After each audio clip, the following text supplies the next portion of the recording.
জীবনের কোনো ক্ষেত্রে হতাশ হওয়ার কোনো সুযোগ নাই। আজকে পারিবারিক ভাঙন বলেন, ব্যক্তি পর্যায়ের আত্মিক ধ্বংসই বলেন, সমাজের বিপর্যয় বলেন, যাই বলেন, পিছনে একটা বড় কারণ আছে। সেটা হলো আল্লাহ থেকে দূরে থাকা মানুষের, আল্লাহ থেকে হতাশ হয়ে যাওয়া।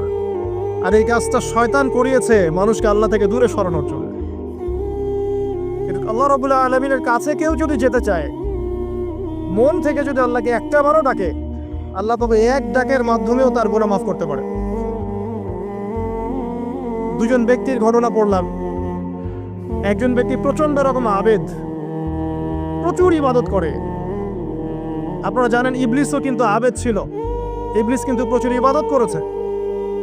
এখন ওই ব্যক্তির একজন বন্ধু ছিল, এটা বানু ইসরাইলের ঘটনা। তো সেই বন্ধু পাপী ছিল, বিভিন্ন কবিরা গুনাহ করত।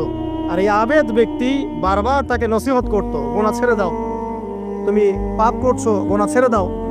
তখন সেই ব্যক্তি যে পাপ করছে সে বলতো যে আল্লাহ কি তোমাকে আমার রক্ষক বানিয়েছেন? আল্লাহ কি তোমাকে আমার উপর দারোগা বানিয়েছেন? আমাকে আল্লাহর হাতে ছেড়ে দাও, আমাকে নসিহত করতে এসো না।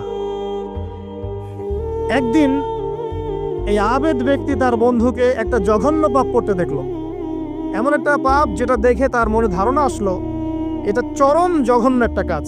তখন সে মুখ ফসকে বলে ফেলল যে আল্লাহ তোকে আর মাফ করবে না, আল্লাহ তোকে জান্নাত দিবে না।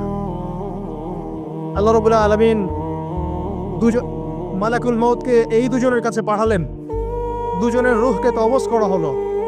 এবার আল্লাহ পাক তার সামনে তাদেরকে উপস্থাপন করে বললেন যে তোমাকে আমার রহমত সম্পর্কে কে গ্যারান্টি দিয়েছে যে আমি কাউকে রহমত করবো কি করব না? যাও, আমি তোমাকে জাহান্নামে পাঠালাম, ওই ব্যক্তি যে আমার রহমত প্রত্যাশা করেছে আমি তাকে জান্নাত দিয়ে দিলাম।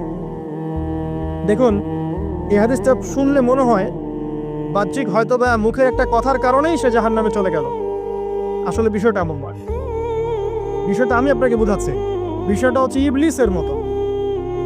ইবলিস কিন্তু শুধু মন থেকেই বলেনি যে খলাকতানি মিন নার ওয়া খলাকতাহু মিন তিন, আমি কেন তাকে সাজদা করব আদমকে?